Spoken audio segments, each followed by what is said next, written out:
dia, pessoal. Bom dia, Rogério. Então, a gente está começando, estamos começando, né, nossas atividades do segundo semestre aqui de 2022, nossos seminários avançados em Mindfulness, parte 2. A gente teve a parte 1 no primeiro semestre, eu vou falar um pouquinho sobre isso. Então, os seminários avançados são atividades científicas que a gente faz pelo Centro Mente Aberta, Centro Brasileiro de Promoção de Mindfulness e Promoção da Saúde, e também, né, pela pós-graduação em Saúde Coletiva da Unifesp. Essa é uma disciplina da pós em Saúde Coletiva da Unifesp, e nesse sentido vale crédito para quem estiver inscrito, tanto alunos matriculados como alunos especiais, e também é uma atividade aberta de extensão do Centro Mente Aberta. A gente abre para todas as pessoas que quiserem nos seguir.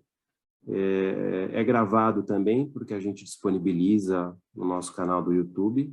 Lá vocês, depois eu vou colocar aqui no chat, né, o link. Lá vocês terão acesso, né, às aulas que já ocorreram nesse ano e também dos anos anteriores. E a gente busca trazer temas, né, que sejam de interesse, temas gerais dentro de Mindfulness. E todo ano a gente faz uma atualização com base numa linguagem mais científica. Então, em especial, uma atividade, né, numa linguagem científica, trazendo as evidências atuais sobre esses diversos temas. Nesse semestre, a gente começa com o tema de Mindfulness e Organizações, Liderança. O professor Rogério Thalia vai coordenar essa atividade conosco hoje. E o professor Rogério é um professor doutor da USP de Ribeirão Preto, onde ele né, foca uma das suas linhas de pesquisa em Mindfulness, liderança, também em Teoria U, nosso parceiro já de longa data, lá na USP de Ribeirão Preto, no programa de pós-graduação também da FEA de Ribeirão, a gente tem uma linha de pesquisa em Mindfulness, liderança e sustentabilidade, além de mim e do professor Rogério, a gente tem a professora Adriana Caldana, também estão convidados, né, às nossas atividades lá na USP de Ribeirão Preto. Mas essa é uma atividade aqui da pós da Unifesp em Saúde Coletiva. Como eu falei, né, a gente já teve 4 seminários no primeiro semestre, eles estão lá no nosso canal do YouTube, e para quem está começando a nos seguir agora nos seminários, eu sugiro que vocês deem uma olhada nessas 4 primeiras aulas, né, primeiros seminários, porque elas fazem além da revisão, né, também uma introdução ao tema, em especial a aula 1, né, que foi Mindfulness e Promoção da Saúde, onde eu faço uma revisão sobre os conceitos de Mindfulness relacionados à promoção da saúde. Eu sugiro que quem não teve a oportunidade de estar, né, que vocês olhem para essa aula, que vai dar um embasamento também para os seminários que a gente vai ter durante esse semestre. Então, agradeço, né, a presença de todos e passo para o professor Rogério. Obrigado, Rogério, pela parceria, por ter aceito o nosso convite. Muito obrigado, Marcelo. Um prazer estar com todos vocês. Então, a ideia... A gente sabe que o Mindfulness, há 40 anos atrás, teve um diálogo, uma interlocução, tanto com a ciência acadêmica contemporânea, ocidental, quanto com o campo de conhecimento da medicina, da psicologia, da área de saúde, resultando nos programas de Mindfulness, de redução de estresse, etc., né?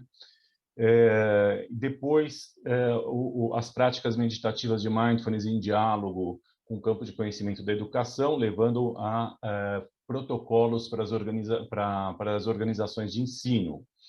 E, mais recentemente, nas empresas e na gestão em geral, né? Tem vindo Mindfulness, e é muito recente esse diálogo entre as práticas contemplativas e tudo que foi conquistado nesses 40 anos de Mindfulness laico, com as teorias organizacionais, de gestão organizacionais, com as práticas de gestão organizacionais. É tudo muito novo, né? Mas está tendo um boom, mesmo academicamente, com muitas publicações nos últimos anos, tanto de Mindfulness como compaixão. Outro dia eu vi, por exemplo, um artigo sobre compaixão em times de trabalho, né, nas organizações.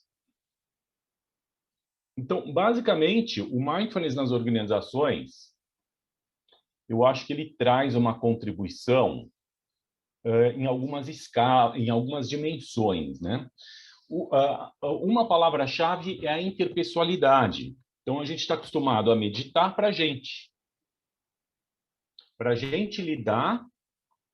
Então, a gente virar um embodiment, a gente praticar, até que flua de forma intuitiva e genuína esse cultivo de atributos humanos, né? De uma atenção consciente, da compaixão, etc. E que isso não seja só normativo, como uma regrinha, mas que seja uma coisa genuína, né? Então, essa é a tônica desses 40 anos, com razão, muito bom, né? E o Mindfulness das organizações, ele tem um dos desafios é trazer isso para o interpessoal. Então, Mindfulness interpessoal é um campo de pesquisa, Mindfulness em times é um campo de pesquisa, em times de trabalho, Mindfulness na relação entre líderes e liderados é um campo de pesquisa, né? E isso ampliando. Será que muda alguma coisa no processo de decisão das organizações, conforme os líderes e as pessoas-chave se tornem muito habituados e familiarizados com as práticas meditativas? Isso são campos muito promissores e recentes. A gente entrevista pessoas, né? Por exemplo, eu tive a chance de entrevistar o líder da empresa Mãe Terra, Alexandre Borges, que é um meditante do Zen Budismo. Alguma coisa tem diferente naquela relação dessa empresa, que foi comprada pela Unilever, mas ele continua comandando a subsidiária Mãe Terra. Alguma coisa tem, eu entrevistei tanto ele quanto pessoas do time dele, né? Alguma coisa diferente tem, muito genuína, na relação das pessoas com valores, que guiam aquela empresa e que ajudam as pessoas a se sentirem eu faço parte disso daqui. Bom, então eu imagino assim, o que é o mindfulness laico, né? Eu não quero banalizar, é só um pensamento didático para mim mesmo, tá? O que é o mindfulness laico? Na verdade, o mindfulness laico me parece que é todo um processo em que pessoas que praticam a meditação das tradições espirituais, sobretudo do budismo, elas vão passando por um processo de validações científicas de eficácia no campo de conhecimento X, saúde, educação, organização, né? E conforme isso tem uma validação, recebe o carimbo de qualidade, pronto, é um método de mindfulness laico validado pela ciência, né? E é infindável o potencial. Tem um monte de práticas das tradições espirituais que já foram validadas e tem algumas que estão em processo de validação, né? Então, as práticas atencionais vieram primeiro, as práticas de conexão humana, bondade amorosa, Tonglen, e reforçar princípios éticos vieram depois, e agora está na crista da onda, ainda muito recente, de uma terceira família de meditações, né? Que tem a ver com busca de insight, de experiências de não dualidade, de desconstruir e gerar mais conexão, mais insight, que me parece que são as famílias justamente mais promissoras para a administração, porque a administração tem a ver com inovação, com criatividade, né? Então, vamos lá. Eu vou fazer uma breve apresentação para vocês do que é o meu feijão com arroz aí, com o que eu tenho falado com as organizações e empresas, e vou tentar trazer alguma coisa saindo do forno, assim, que nem saiu do forno. Eu vou convidar vocês para irem junto no forno comigo, que é a pergunta, né? Não sei se alguns de vocês foram no 11 de agosto em alguma manifestação de apoio à Carta de Defesa da Democracia. Será que alguém foi? Né? Que teve lá na São Francisco. E teve aqui em Ribeirão, no campus da USP, o auditório da Faculdade de Direito. Lá teve todo um evento muito especial. E a sociedade brasileira está se questionando de como foi que a gente foi parar num risco à democracia. E, em geral, se tenta buscar resposta para isso a partir do saber, ou principalmente do que a gente acha que sabe, né? E o mindfulness ajuda a gente a ter uma tolerância à frustração para a gente entrar no campo do não saber. Fazendo um samba com uma área do conhecimento organizacional chamada sense making, que é quando existe uma ruptura que a gente fala, caramba, o que está acontecendo? Qual é o processo da gente entender o que está acontecendo para poder fazer com que gestão seja possível? E a minha hipótese é que a gente não tem ideia de quais são, da onde vem a real ameaça à democracia. A gente tem algumas ideias de umas camadas, mas de outras camadas não. Então, eu vou tentar. Não quero trazer soluções, mas eu quero ver se a junção de mindfulness com algumas teorias organizacionais nos ajudam a ter um faro para uma pista. E me parece que sim, mas é muito verde isso que eu vou trazer. Eu vou apresentar alguma coisa aqui. Vocês veem minha tela? Certo. Então, bem introdutório, mindfulness para corporações e liderança. Então, uma virada na prática, né, na vida prática das organizações, um momento chave foi em 2007, quando o chinês Xie Mengtan, ele é chinês, ele passou o fim da adolescência nos Estados Unidos e fez faculdade nos Estados Unidos e se tornou um dos primeiros funcionários da empresa Google da Califórnia. E ele, junto com a ajuda do Daniel Goleman, John Kabat-Zinn, Norman Fisher e outros, criou um programa com neurocientistas, enfim, monges, budistas. Eles formataram um programa Search Inside Yourself, Busque Dentro de Você, que é um programa de mindfulness para inteligência emocional no mundo corporativo, né? E esse livro virou um instituto independente e difunde essa prática por centenas de organizações e universidades pelo planeta. Então, um exemplo de como isso chega para uma pessoa que vive no mundo corporativo, um gerente de engenharia, participou do programa e depois ele solicitou, ele teve uma ideia durante a meditação que dele fazer um pedido para o chefe dele, depois do curso de meditação. Chefe, eu amo a Google, adoro trabalhar aqui, mas eu acho que eu tenho que meditar mais, cuidar mais de mim, eu não quero trabalhar 5 dias por semana, eu quero trabalhar 4. Né? O chefe falou aqui, por resultado, te vira, arque com as consequências. E alguns meses depois ele é promovido porque aumenta a produtividade. Como assim? O cara trabalha menos, ganha mais, né? E o que aconteceu, Bill? Qual foi o benefício? Como você consegue trabalhar menos e ganhar mais e ser promovido? Mindfulness me ajudou a ouvir melhor. Ouvir a inteligência e o faro e a percepção, a sensibilidade dos integrantes do meu time. Com isso, a gente erra menos. A gente faz projetos de inovação. Antes, a gente fazia muitos projetos e acertava em poucos. Agora, a qualidade de escuta ajuda a melhorar o discernimento e a comunicação entre as pessoas da equipe e a gente acerta mais.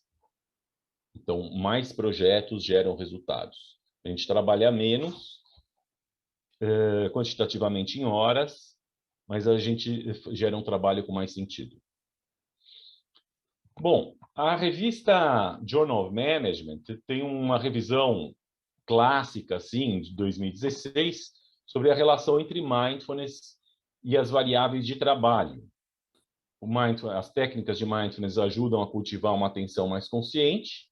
Isso melhora os processos cognitivos, regulação emocional, regulação comportamental, bem-estar fisiológico, gerando melhor desempenho no trabalho, melhor qualidade nos relacionamentos do trabalho e bem-estar no trabalho. Então, alguns exemplos, né? Alguns pesquisadores na Inglaterra ofereceram um curso de mindfulness para média gerência nas empresas, de 3 empresas, e os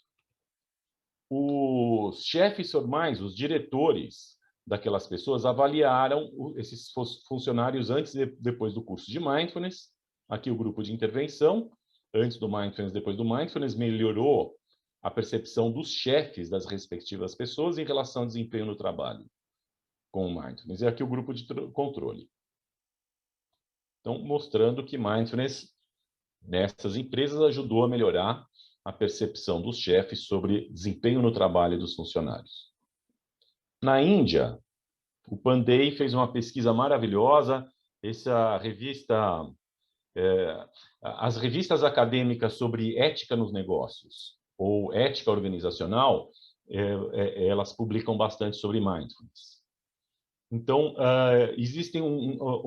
você convida pessoas que estão fazendo pós, que são líderes de negócios, de empresas, estão fazendo pós numa universidade lá, e você convida as pessoas para participar de um jogo, como um estudo de caso, um jogo, um simulado, em que elas têm que tomar decisões delicadas, que vai tirar emprego de pessoas, vai mexer nas relações de poder. Então, tem uma situação de negócio, a pessoa lê aquela situação, e ela tem que tomar decisões.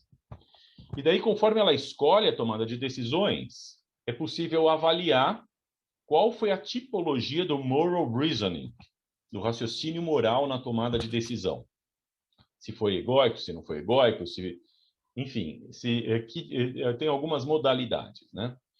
E eles conseguiram mostrar, um grupo de intervenção meditou Mindfulness, outros não, e eles conseguiram indicar que Mindfulness ajuda a melhorar a percepção de compaixão, que eleva a capacidade de tomar decisões usando uma racionalidade ética, moral, e diminui o egotismo. Eu não sei como chama em português, se é egotismo também, egotismo, ou egoísmo, sei lá o quê. Diminui isso, né?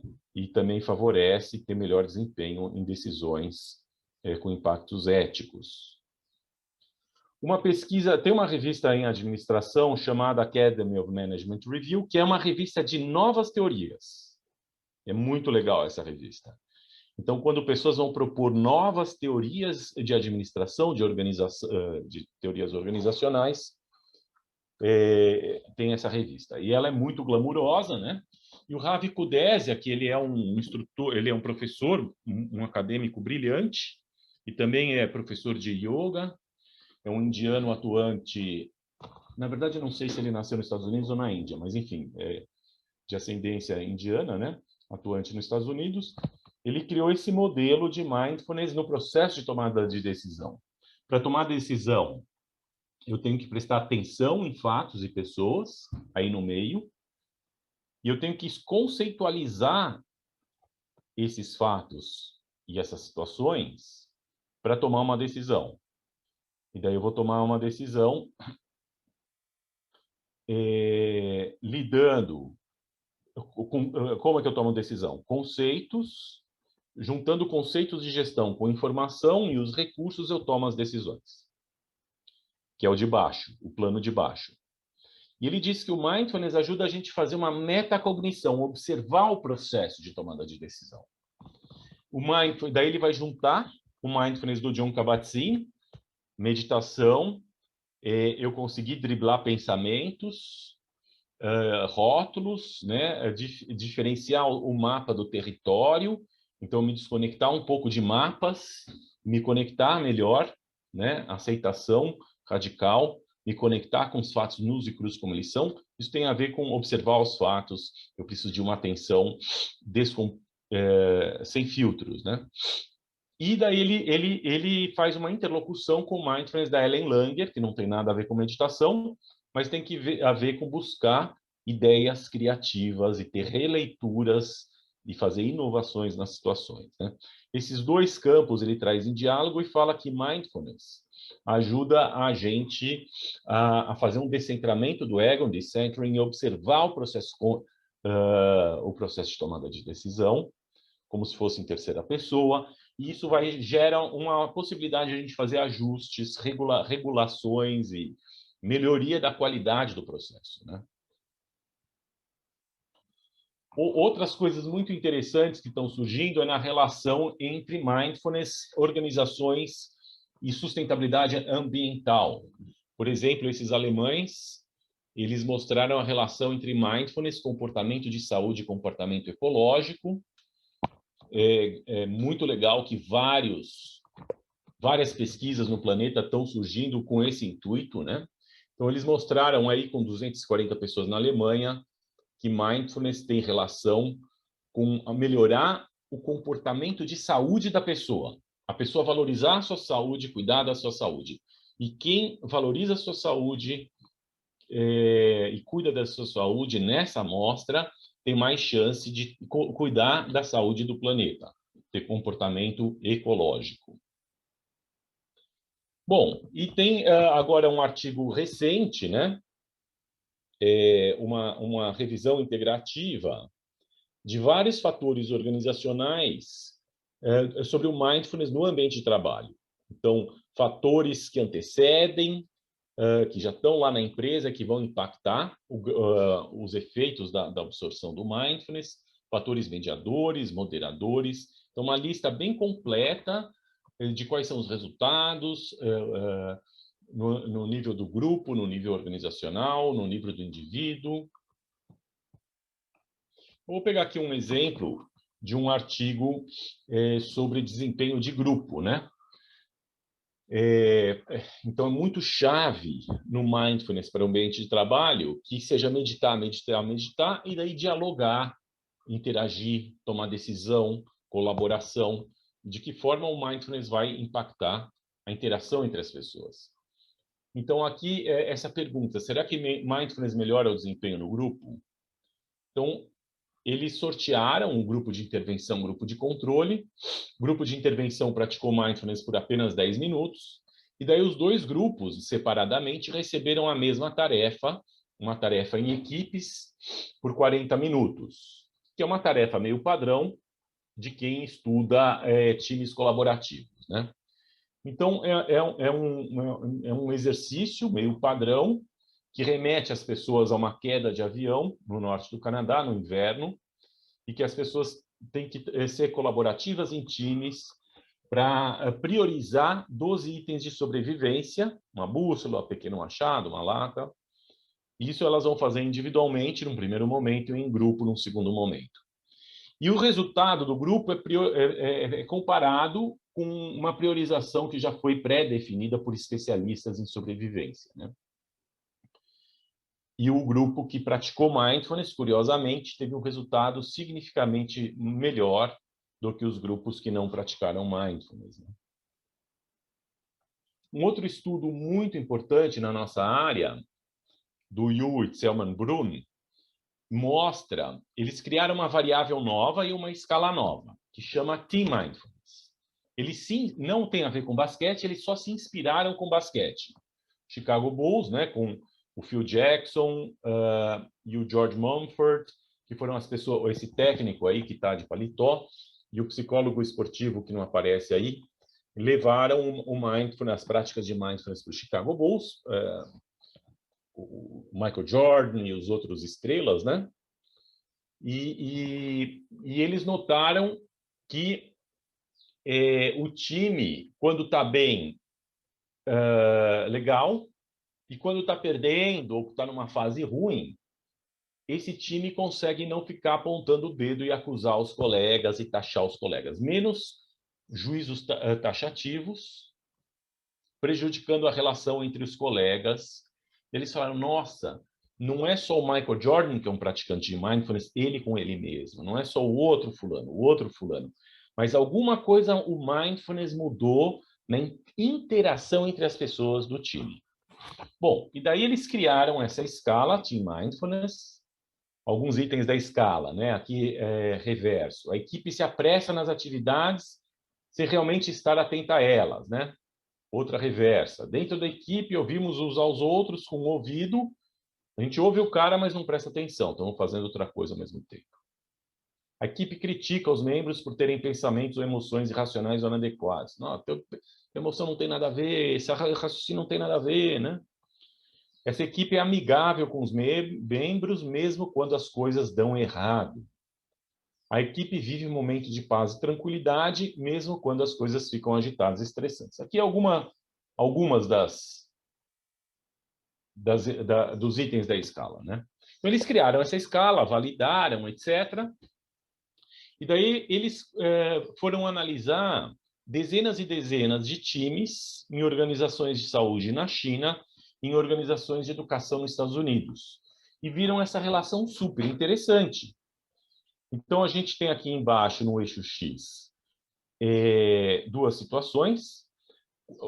Então, todo time passa por conflitos objetivos, sem ódio no coração, de tomadas de decisões relacionadas a variáveis da tarefa.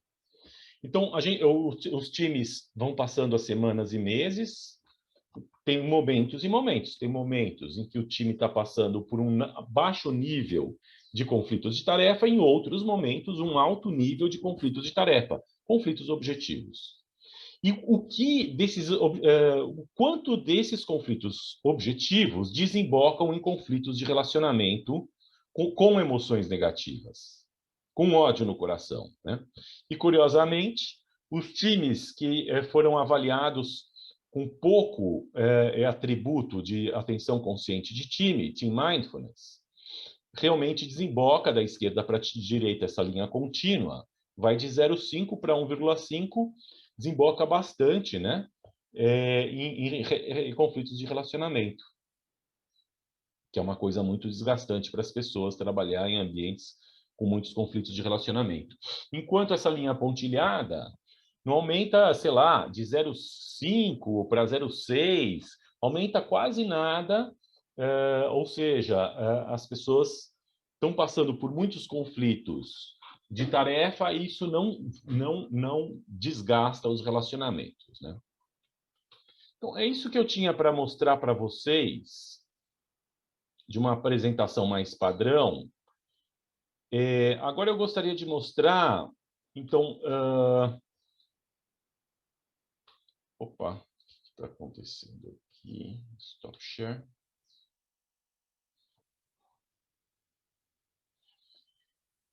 Tudo bem? Vocês estão aí?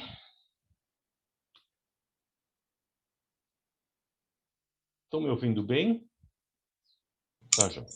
Sim. Tá, João. Bom, eu vou colocar aqui para vocês no chat o link do Teses USP, um trabalho que eu orientei, o Marcelo Demarzo ajudou bastante, participou bastante da conceituação também, de uma diretora do HC Criança, do Hospital das Clínicas Criança aqui da USP de Ribeirão Preto, né? Que eu tive a chance de orientar no mestrado profissional em gestão hospitalar. E deixa eu ver se eu consigo mostrar isso. Vou mostrar um gráficozinho do trabalho dela, né? Então, basicamente, qual é o título do trabalho dela? Efeito do treinamento baseado em mindfulness no engajamento no trabalho de lideranças em saúde em um hospital universitário em combate ao Covid. Então, basicamente, foi no fim do ano 2020, eu conduzi um treinamento online para lideranças do hospital, juntando alguns elementos do treinamento Search Inside Yourself, criado na Google da Califórnia, com uma metodologia de gestão de projetos colaborativos chamado Teoria U, que não tem nada a ver com teoria, é só um método de gestão de projetos colaborativos com base em mindfulness, criado por um professor do MIT, o professor Otto Scharmer. Bom, ela juntou, deixa eu ver se eu acho onde está isso aqui. Ela criou um modelinho aqui, tentando juntar. Então, ela fez toda uma revisão da literatura de mindfulness organizacional, né? Que mindfulness melhora a resolução de conflito, como a gente viu, autorregulação da emoção, aumenta a criatividade, e ela relacionou com qualidades de escuta desse método de gestão colaborativo com base em mindfulness, chamado Teoria U. Escuta ativa, escuta empática, escuta generativa. E ela usou uma escala acadêmica de percepção de engajamento no trabalho, absorção, quanto eu dedico e foco minha atenção nas tarefas, o quanto de vigor e resiliência, quer dizer, o quanto de energia eu dedico para o meu trabalho, e dedicação, o quanto eu visto a camisa. Isso tem a ver também com a percepção de compartilhamento de valores. Os valores do hospital e os meus valores pessoais, o quanto disso estão alinhados, de modo a merecer que eu realmente me dedique e viste a camisa, né? Bom, então aqui os resultados. Foi feita uma lista de espera. Então, uma lista de espera durante X tempo e mediu o pessoal, né? No fim da lista de espera, antes da lista de espera, esse é a lista de espera menos o pré. E o pós menos o pré, tá bom? Então, não foi um grupo de controle outras pessoas. Foram as mesmas pessoas em 2 momentos diferentes. Durante o curso e algumas semanas antes do curso, para ver a diferença. Então, a variável, né, que mede a atenção consciente, o mindfulness, parece que o curso deu uma melhorada. E engajamento no trabalho também. Então, interessante, né? Já tem algumas pesquisas que viram que mindfulness ajuda no engajamento no trabalho. E aqui, esse curso que eu formatei, trazendo as técnicas meditativas atencionais para favorecer a escuta ativa. As técnicas meditativas de conexão humana, bondade amorosa, para favorecer a escuta empática.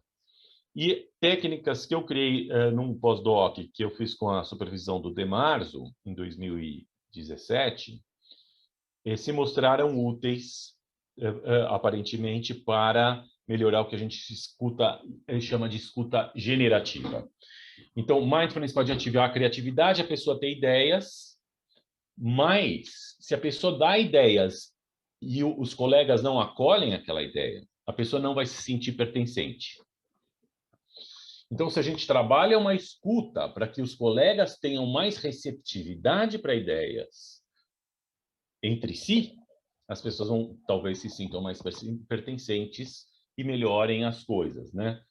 Na resolução de problemas, etc. Então, esse foi o resultado. Aparentemente melhorou engajamento, a percepção de engajamento no trabalho.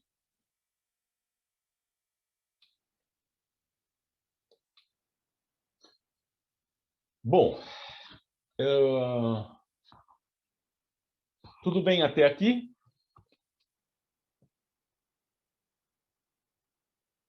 Vocês já conheciam alguma coisa sobre mindfulness nesse ambiente das organizações?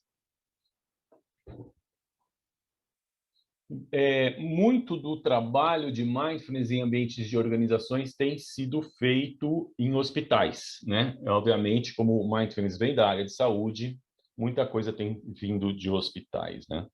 E agora, mais recentemente, empresas e outras organizações. Gostaria de falar sobre 2 pesquisas que eu acho muito interessantes nessa área também. Uma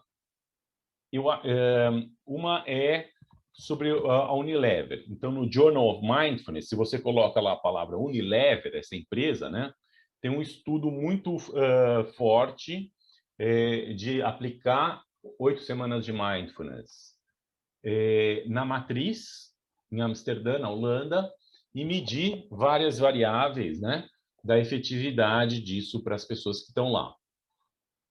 Então, esse é um estudo muito legal. E o outro estudo, ele vai avaliar o programa, academicamente, o programa, a eficácia e os benefícios pelas escalas científicas do programa Search Inside Yourself, do Busque Dentro de Você.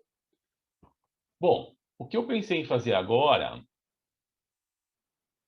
são 2 coisas. Eu pensei em convidar vocês para uma reflexão sobre um desafio organizacional que a gente entender esse contexto, porque vários atores sociais estão considerando que a democracia no Brasil está em risco. E será que mindfulness pode ajudar, eventualmente, em estabelecer um diagnóstico que não seja tão ingênuo e superficial sobre as variáveis que estão em jogo? Não sei, não tenho a resposta. Então, realmente, eu vou dentro do tópico de uma reflexão pelo sense-making. Já vou falar um pouquinho mais sobre sense-making. Então, a gente falou de resultados de pesquisa, melhorou o engajamento no trabalho, papapá. E agora a gente vai falar de alguma coisa que tem a ver, uma coisa ainda exploratória, em que a gente não tem resultados para mostrar, por enquanto, e é muito mais uma reflexão, um diálogo até no sentido de ver em que medida por aí faz sentido para vocês ou não essa linha de raciocínio, né? Bom, e eu vou partir o raciocínio de um seguinte contexto, que o mindfulness, como eu falei, né, e vocês sabem isso, boa parte do mindfulness, um percentual muito grande, são práticas contemplativas do mindfulness budista, né? E no budismo, quando a gente for falar de mindfulness e administração, mindfulness e organizações, um tópico muito interessante do budismo se chama budismo engajado. E tem um artigo maravilhoso no Journal of Management, no Journal of Mindfulness, Journal Mindfulness, da King, que é justamente sobre isso, que ela vai ver o que é o budismo engajado na Ásia, em 6 países asiáticos, momentos de guerra civil, de conflitos e polarização muito fortes, né? E o pensamento do Dalai Lama e do Thich Nhat Hanh, escreve Thich Nhat Hanh, né? Thich Nhat Hanh, o Thai, sobre o budismo engajado. E daí, o que será que isso pode nos inspirar? Então, eu vou dar um exemplo. Sri Lanka.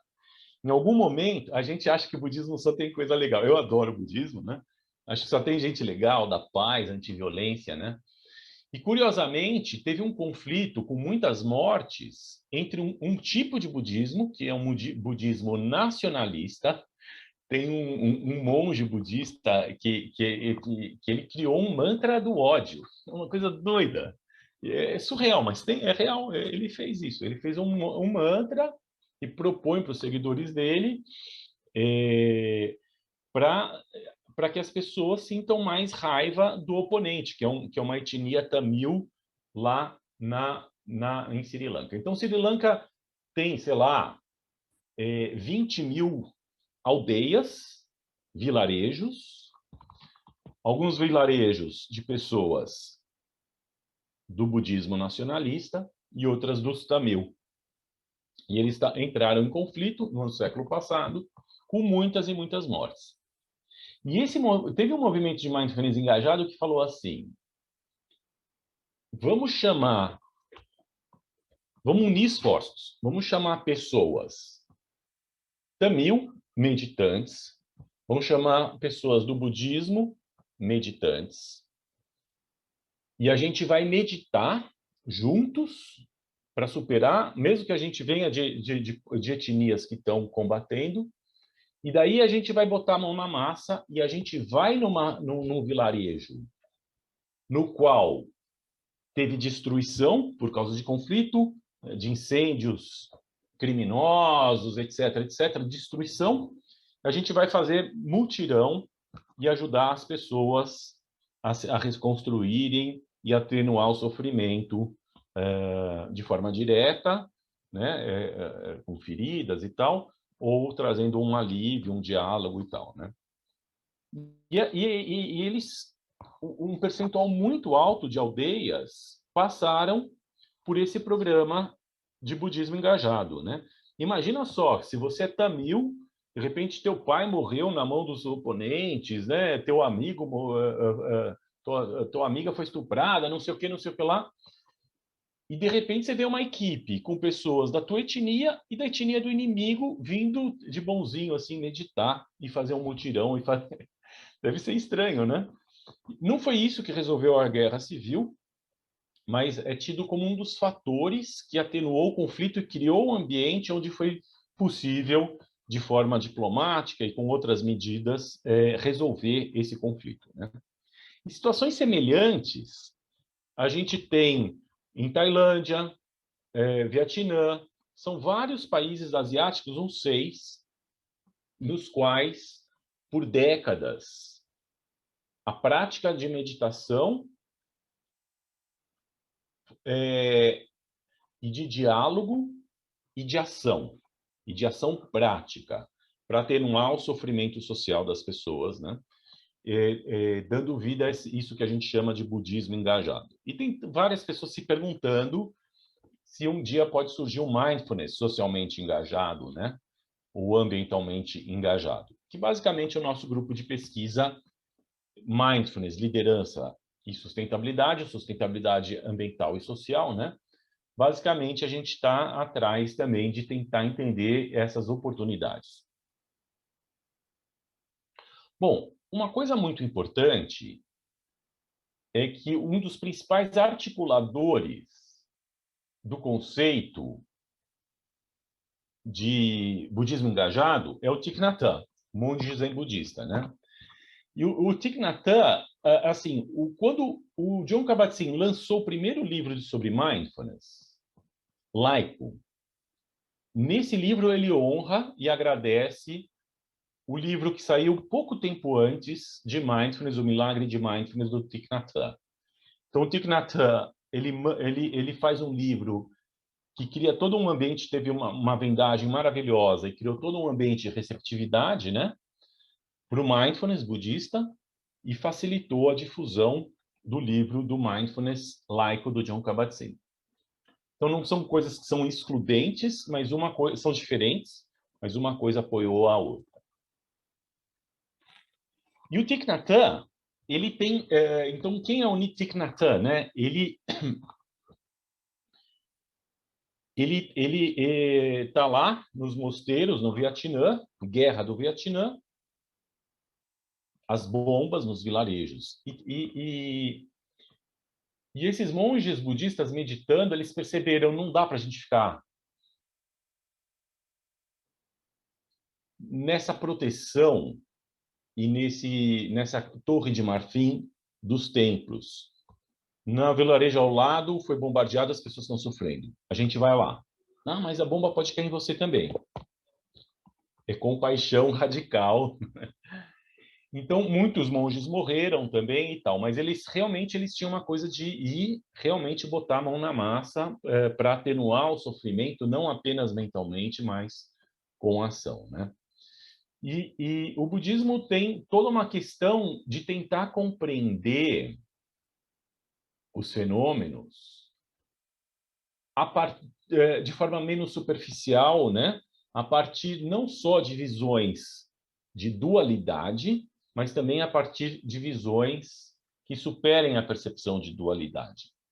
Então, dentro disso, tem uma fala muito chave do Thich Nhat Hanh, do Thai, que é o seguinte: o que causa conflitos não são pessoas. A culpa não é o fulano X, não é o fulano Y. O que causa conflitos são ideologias e outros fatores, né? Então, a gente tem que ter compaixão com as pessoas, mesmo que elas sejam tidas como culpadas,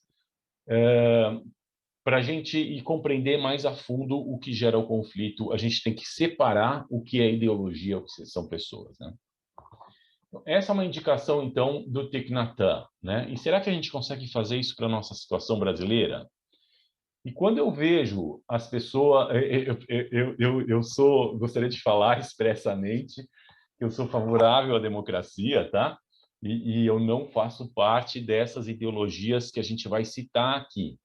Então, a gente vai pegar alguns analistas que fazem academicamente, tentam fazer um diagnóstico do que está acontecendo e mapear quais são as ideologias que estão causando isso. E a minha hipótese é que esses analistas não estão seguindo a orientação do Thich Nhat Hanh de separar pessoas de ideologias e entender mais a fundo essas ideologias, né? Então, vamos lá. Então, fiz uma apresentação aqui de um raciocínio muito inicial de tentar conciliar algumas teorias organizacionais com alguns pensamentos de mindfulness, não no intuito da gente bolar soluções ainda, mas no intuito da gente buscar pistas, a gente tentar buscar caminhos.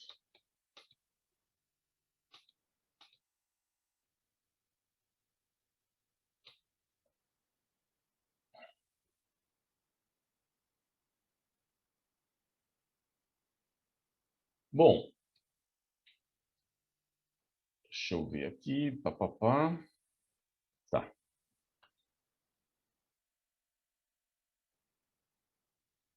Então, vamos partir de uma situação, da mesma forma, né, que o Thich Nhat Hanh estava lá, com os monges e as bombas, né, ocorrendo.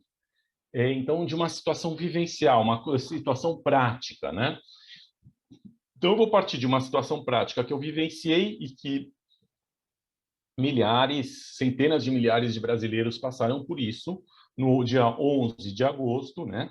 Então, eu recebi o convite da Faculdade de Direito de Ribeirão Preto, que haveria um evento de apoio à Carta promovendo a democracia, né? Então, aqui é o auditório da Faculdade de Direito de Ribeirão Preto, estava cheio.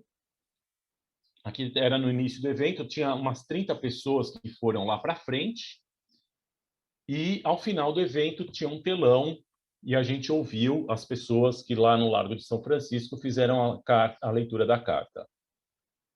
E foi muito interessante, antes do telão, as 30 pessoas, juízes, promotores, vários atores sociais, né?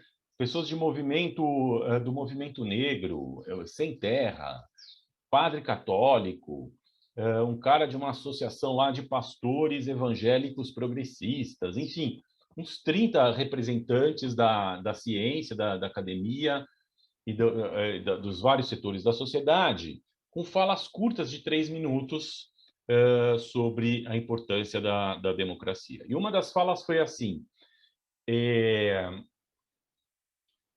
quando a gente está doente, a gente dá valor para a saúde.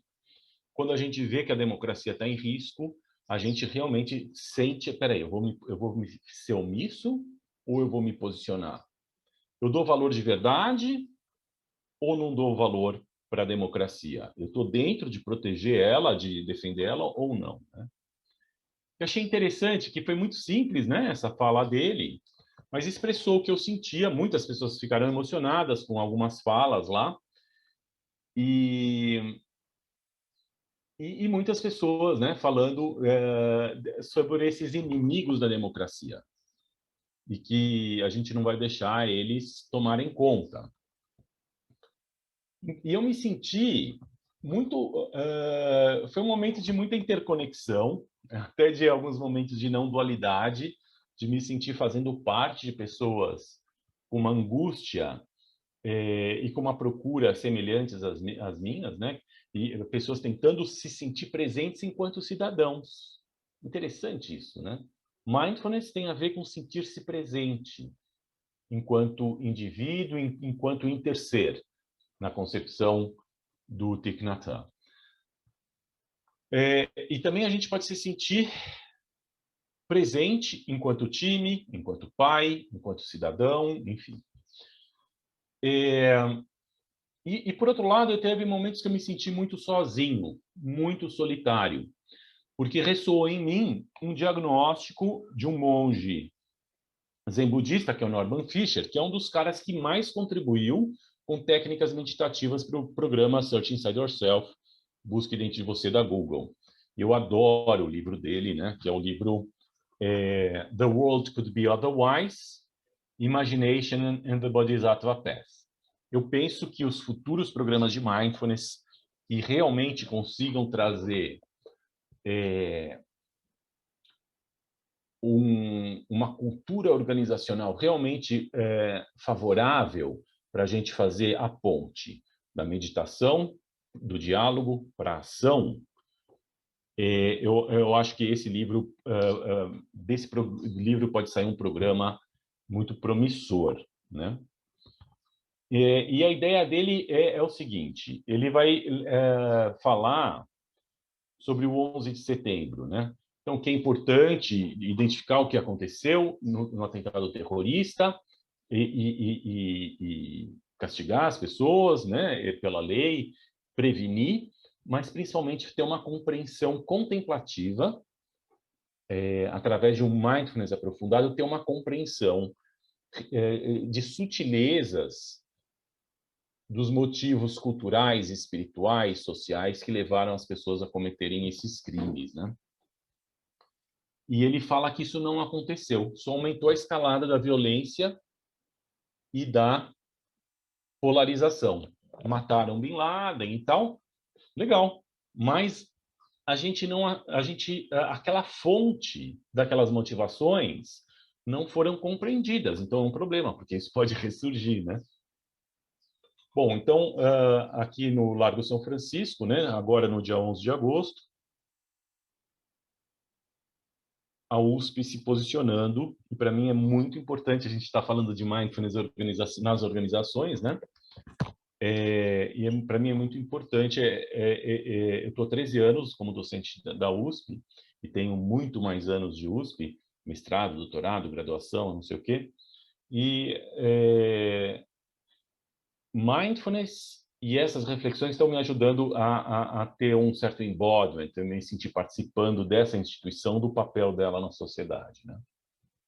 Bom, e o que aconteceu agora em 2022 foi pegando carona no ano de 77, quando o professor Goffredo Teles Júnior fez a leitura da carta aos brasileiros no pátio da Faculdade de Direito da USP, em São Paulo, no Largo São Francisco, muito antes de ter acabado a ditadura militar no Brasil. Ele correu risco ao fazer isso, né? E tem um documentário da TV Cultura sobre essa pessoa, sobre esse professor Goffredo Teles Júnior, né? E é encantador esse documentário, né? A gente entender, tem muito a ver com o budismo engajado. Algumas variáveis me parecem muito similares do que ele articulou. E na carta de 2022, que talvez, não sei se alguns de vocês assinaram, Estado de Direito, Cartas Brasileiras e aos Brasileiros e Defesa do Estado Democrático de Direito. Eu vou ler 3 trechos. São intoleráveis as ameaças aos demais poderes e setores da sociedade civil e a incitação à violência e a ruptura da ordem institucional. Então, aqui está falando que está ocorrendo um estímulo à violência, né? Um discurso que promove a violência. Assistimos recentemente a desvarios autoritários que puseram em risco a secular democracia norte-americana. Né, aquele Capitólio norte-americano, o pessoal invadindo lá. Nossa consciência cívica é muito maior do que imaginam os adversários da democracia. Então tem um certo tom épico aqui, né? De oposição, de conflito, de um drama aí, adversários da democracia. Será que isso é um exagero dos professores da USP? Será que é real, né? Então, eu não quero entrar na diferenciação esquerda-direita, progressista, conservador. Eu quero ver se mindfulness pode nos ajudar a compreender isso. Imagina, se as nossas universidades voltarem para a ditadura, vai ser bem diferente todo o desenvolvimento de mindfulness no Brasil, nas organizações, né? Bom, daí tem um fator interessante nesse contexto, né? Quando a gente for entender assim, como assim uma oposição à democracia? Será que isso é intencional? Será que isso é blá, blá, blá? Está acontecendo, não está acontecendo? Existe uma organização chamada Brasil Paralelo, que está querendo concorrer com Netflix e Globo, né? E um professor, está sendo gravado, eu não vou falar o nome, é um professor super famoso da USP, de São Paulo, que acho que talvez ele esteja aposentado, mas escritor de muitos livros, muito famoso. Ele tem algumas palavras bem elogiosas a essa instituição aí, Brasil Paralelo, né? E eles têm esse filme, 164, Brasil entre armas e livros. E é um exercício de mindfulness. Medita mindfulness, pratica, né, bondade amorosa, e assiste e tentar observar essas emoções negativas que surgem. E talvez não, de repente você curte, né? Então, 8 milhões de visualizações no YouTube e tal, e né, estrelando várias pessoas, inclusive o professor Olavo de Carvalho. E eles basicamente estão mostrando que uma injustiça, esse negócio de chamar que é ditadura, não, esses militares, eles simplesmente pouparam o Brasil de passar pelas mazelas do comunismo, que estava com um plano muito bem arquitetado, e se não fosse isso, a gente estaria no comunismo, e a nossa economia ia ser prejudicada, etc, etc, etc, e outras coisas iam ser prejudicadas, né? Então é assim, muito interessante, né? É bem direto essa questão de oposição à ditadura. Bom, eu vou pegar um conceito de teoria organizacional que é dos mais glamurosos, que é o professor Carl Wake, da Universidade de Michigan. Ele tem uma teoria organizacional chamada Sense Making in Organizations, que tem muito a ver com mindfulness. Então, basicamente, quando organizações passam por grandes acidentes, grandes rupturas, grandes imprevistos, as pessoas não sabem como interpretar a situação, e por não saber interpretar a situação, elas não sabem como tomar ação. Ou seja, tem uma ruptura na gestão, no sentido daquela gestão, né? Práticas de gestão que faziam sentido, será que fazem sentido? Não sei. Então, esse estado de sense-making, né, que na pesquisa acadêmica a gente chama pesquisas exploratórias, né, requer uma certa tolerância à frustração do não saber. E tem muito a ver com o filósofo Sócrates, né? Você entrar no campo socrático do não saber. Então é muito fácil a gente vir. Eu já entendi, já vou falar para você qual é a causa do Brasil estar com a democracia ameaçada. Deixa comigo, já vou te dar o diagnóstico aqui. É muito fácil vir com respostinhas rápidas, né? Mas superficiais. É muito mais difícil emocionalmente e mentalmente a gente conseguir realmente praticar o sense-making. Então, aqui já vem uma primeira coisa bem prática que eu penso que o mindfulness pode ajudar. Se as universidades e outras instituições quererem ir a fundo nas causas da ameaça à democracia em 2022, eu acho que o mindfulness pode ajudar esses atores sociais a controlarem a reatividade emocional, controlarem a atividade da amígdala cerebral, para poderem lidar com essa frustração da ambiguidade, do não saber, esse estado exploratório de busca cognitiva. Bom, a minha hipótese é que, nos próximas décadas, vão surgir outros momentos de grande ameaça à democracia brasileira se a gente não compreender a fundo as causas do que está acontecendo agora. E me parece que o que está acontecendo agora é um Lavoisier, coisas que já aconteceram no passado recente ou no passado mais distante. O outro conceito que eu quero pegar de administração é do Edgar Schein, do MIT, Cultura Organizacional, que tem um livro muito prático dele, Guia de Sobrevivência da Cultura Corporativa, né? Então, basicamente, ele vai analisar a cultura organizacional em 3 dimensões de observação. Artefatos, que são coisas práticas, visíveis. Na USP, a carta aos brasileiros. Você vê lá a carta, você vê as faixas, você vê o Brasil Paralelo lançando o tal do filme, né? São coisas tangíveis.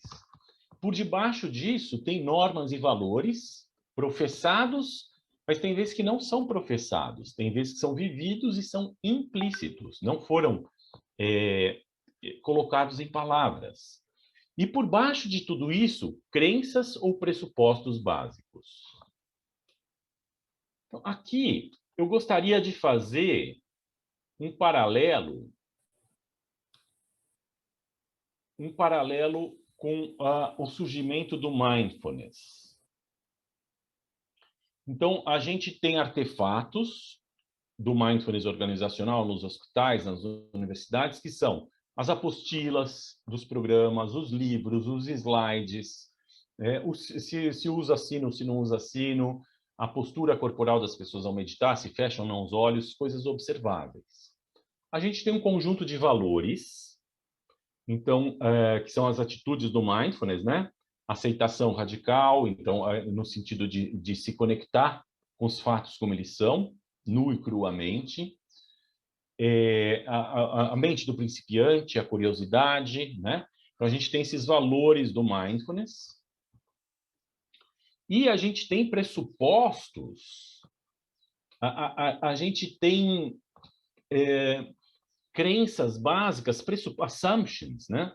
A gente tem assumptions que dão tom para a cultura dessa rede de organizações, de universidades, empresas, clínicas, que promovem o mindfulness no Brasil e no mundo. E me parece que um dos aspectos fundamentais para entender o mindfulness é o momento do surgimento do mindfulness, que o Jon Kabat-Zinn descreve numa revista de budismo contemporâneo, uma revista acadêmica. E ele vai falar o seguinte, que no ano de 1979 ou 78, agora não lembro, quando foi o momento da ideia, né? Ele estava num retiro Vipassana, de budismo, laico, acho que era de 14 dias, e lá pelo dia 10, então silêncio o dia inteiro meditando, lá no dia 10, mais ou menos, ele estava lá meditando e, de repente, ele tem um insight. Ele vê um conjunto de ideias e até ele diz, cara, eu não sei nem descrever direito o que eu tive. Na falta de uma palavra melhor, eu vou usar a palavra que eu tive uma visão.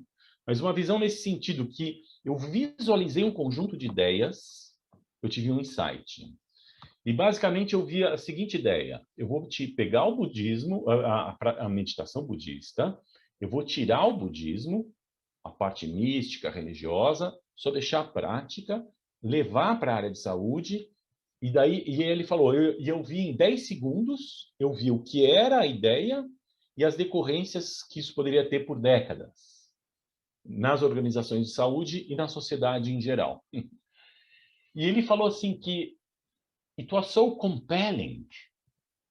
Né? O que é compelling para você, né? E tão atípico, tão estranhão. Eu não falava com muitas pessoas, mas aquilo era tão mobilizador, convincente para mim, fazia tanto sentido, era tão e forte assim, né? Mobilizador, compelling, que é isso que me guia até hoje. Olha que interessante. Por que eu estou falando isso?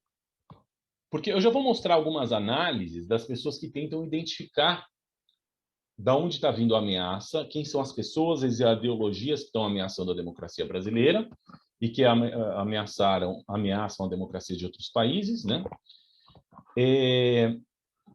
E o que eu percebo é que as pessoas não tentam ver se tem também esse pacote, né? Se as pessoas analisam a cultura organizacional e chegam nesses basic assumptions. E a minha hipótese é que esses basic assumptions vieram de fatores compelling, de insights compelling, legítimos ou não legítimos, né? Mas que tem essa força mobilizadora, né? Eu me sinto parte, ao ler essa descrição do Jon Kabat-Zinn, eu me sinto parte disso. Quem trabalha em empresa, eu trabalhei na 3M 8 anos, e tem lendas, tem mitos da 3M, né? O pessoal comprou uma mina, uma mineração, achando que ia ser um minério que ia dar muito dinheiro. Compraram, gastaram dinheiro. E daí, quando foram analisar mais, ninguém queria comprar porque era ouro de bobo lá. Eles se enganaram. Não tinha. Era um minério X, eles imaginaram que era o minério X e era o Y. E daí você pegar, triturar aquele minério e criar lixas e melhorar a tecnologia das lixas, né? Então, vários momentos de fracasso da 3M ou de inesperado, levando a insights. E criar uma cultura organizacional de tolerância a erro explícito.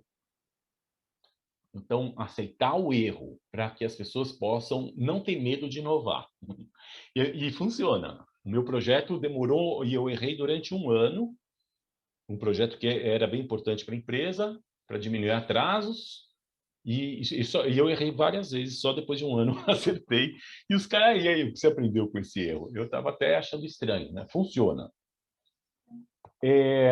Então, esses mitos são muito importantes para as organizações. Outro mito, Embraer.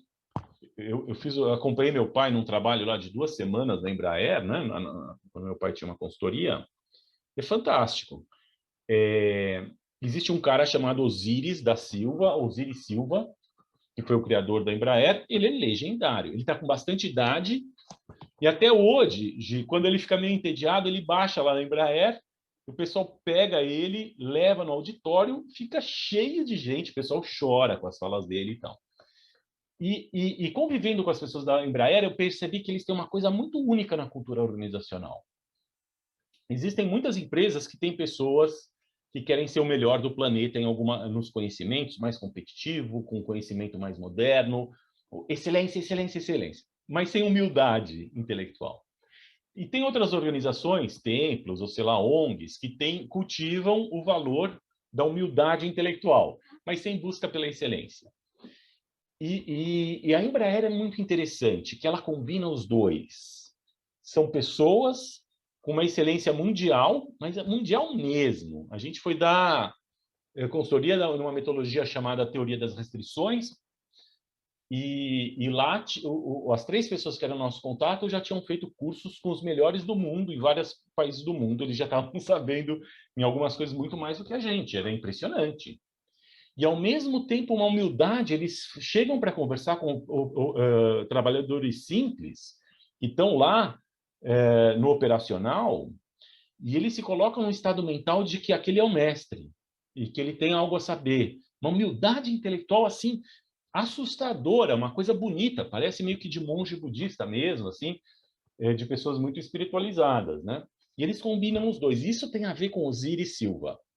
Então, esse cara, ele tem insights e estilos que geram os basic assumptions, os pressupostos básicos, que vão criar esse caldão da cultura organizacional.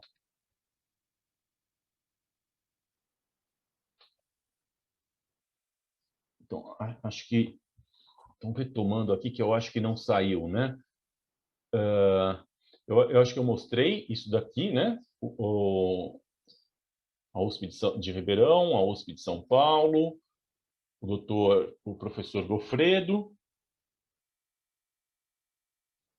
Opa, por que não está aí?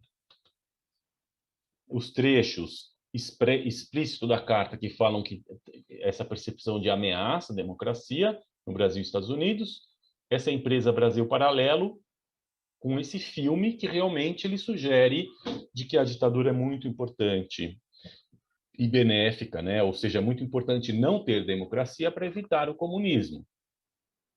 E daí, a minha percepção é de que as pessoas e que a gente pode se colocar nesse estado de sense making, né? De buscar ver qual é o sentido disso? Não sei. Como compreender isso? Não sei. Afirmar esse não saber e para poder fazer análises um pouco mais profundas. Eu falei de cultura corporativa, que tem as coisas observáveis, valores e normas, e depois basic assumptions, que são muito profundos, nem sempre estão expressos, mas muitas vezes vieram de momentos decisivos do líder criar alguma coisa. O Osiris Silva criando a Embraer, os fundadores da 3M criando a cultura de tolerância a erro para a inovação, e o Mindfulness com aquele insight histórico do John Kabat-Zinn, né? E isso tem alguma coisa compelling. Então, não é temático. As pessoas que se sentem participando daquilo é uma sensação de pertencimento incrível. Quando você fala, nossa, eu faço parte da cultura de tolerância a erro da 3M, de forma radical. E pude criar tais e tais coisas para a empresa, que melhorou o desempenho na fábrica de lixas, em mais 10 fábricas no Brasil, e foi parar na 3M do México, né? E eu acolho as inovações dos colegas do Golfo Pérsico, da Espanha e tal, né? Casos reais, assim. Então, a gente compartilha esse amor por uma cultura de tolerância a erro e inovação que veio de Basic Assumptions. E a gente tem no Mindfulness, no movimento organizacional do Mindfulness, Basic Assumptions, que veio desse mito real, que é essa visão, esse insight que o John Kabat-Zinn teve. E a minha hipótese é que a gente não está conseguindo detectar os basic assumptions que estão por detrás desse Brasil Paralelo, desse filme 1964, do senhor Olavo de Carvalho, etc, etc. Essa é a minha hipótese. Bom, um outro conceito que eu gostaria de trazer das ciências organizacionais, que foi muito influente nos anos 90, é de uma professora de Harvard de inovação de produtos, a Dorothy Leonard. Então, ela foi ver, se falava muito de competências centrais, core capabilities. E ela foi falar que, além de core capabilities, existem core rigidities, rigidezes centrais, uma esclerose, que faz com que empresas não consigam fazer inovações de novos produtos. Então, um exemplo é a Kodak. A Kodak era especialista e ganhava dinheiro com imagens, fazendo fotos. Mas as pessoas da Kodak que mandavam na empresa, o cara começou como engenheiro químico, estagiário, ele cresce para gerência, diretoria e vira o presidente. E, de repente, vem um novo estagiário, depois que você está ganhando dinheiro, você está no maior sucesso, vem um estagiário e fala, olha, presidente, engenheiro químico, eu tenho um faro, uma aposta aqui, uma suposição, que talvez o futuro das imagens, das fotos, não sejam através da plataforma tecnológica de engenharia química, mas sejam da engenharia eletrônica. Aliás, eu sou engenheiro eletrônico. Cala a boca, novato, você não presta. Então, joga fora e perde oportunidades.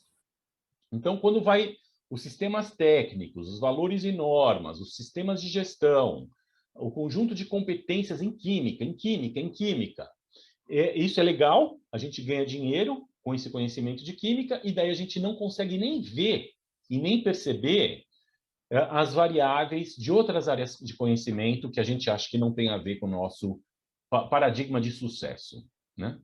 E a minha hipótese, quando eu vejo as pessoas criticando o Olavo de Carvalho, eu não concordo com o Olavo de Carvalho, eu não sou olavista, mas quando eu vejo as críticas, eu percebo que a gente está tendo isso organizacionalmente. A gente está tendo filtros cognitivos que nos impedem de ver aspectos potencialmente legítimos do que gera esses valores e esses artefatos, que são os basic assumptions. Provavelmente tem basic assumptions muito doentios, mas não teria legitimidade e atração para os públicos que eles atingem se não tivessem aspectos tidos como legítimos para esses públicos, né? E mindfulness acho que pode entrar aí. E o último conceito que eu vou falar é de Innovation of Architecture. Então, um exemplo clássico, né, das teorias e práticas da inovação, o pessoal que criou nos anos 90, 80, lá, o Walkman, que foi um sucesso de venda, né, eles pegaram exatamente os mesmos componentes do radinho de pilha, tinha uns radinhos que tinham também, né, toca-cassete, fita-cassete, mas colocaram numa outra arquitetura, uma outra relação entre as partes, e isso, uau, deu um sucesso maravilhoso. Tem gente que acredita que foi exatamente isso que o Steve Jobs fez com os smartphones. Ele pegou todos os componentes que já tinham nos laptops, nos notebooks, ele trouxe numa outra configuração, um novo modo de uso e revolucionou o mercado, criando os smartphones, né? Então, uma inovação de arquitetura. A minha hipótese é que o inimigo da democracia é um kit ideológico que tem uma arquitetura muito flexível, mas com alguns componentes fixos, que basicamente é a ideologia de dois caras, René Guénon e Julius Evola, e que daí, tanto faz se é Olavo de Carvalho, se é Bannon, se é Alexander Dogan, as pessoas pegam e montam a sua arquitetura para ameaçar a democracia nos Estados Unidos, é uma configuração, no Brasil é outra, na Itália é outra, na Rússia, para gerar guerra, é outra, né? É como se fosse isso que a Intel usou muito bem, essa questão de inovação da arquitetura. Pode ter a arquitetura que você quiser, mas use o produto Intel, a inteligência Intel Inside. E a minha hipótese é que esses pacotes ideológicos, esses kits ideológicos, sempre têm dois caras duas ideologias, ou duas linhas de pensamento, que é do René Guénon e do Julius Evola, né? Na verdade, não é hipótese, né? Porque você vê os textos e as falas do Alexander Dogan, que é o ideólogo do Putin, ele expressa isso claramente. Você vê as falas escritas do Bannon, que é o ideólogo do Trump, ele expressa isso claramente. Do Olavo de Carvalho, ele já honra um e renega o outro, mas a gente pode ver que tem esse componente, talvez não na temática, mas no uso da estratégia, da funcionalidade, né? Então, esses três caras, Trump, Putin e Bolsonaro, têm alguma coisa em comum, né? Então, vamos ver uma camada disso, que é uma análise de comunicação do professor de literatura latino-americana numa universidade dos Estados Unidos, o Idelber Avelar, que ele vai analisar nesse artigo Genealogia Discursiva do Bolsonarismo, o bolsonarismo enquanto um movimento social e um estilo de estratégias de comunicação, de estratégias discursivas.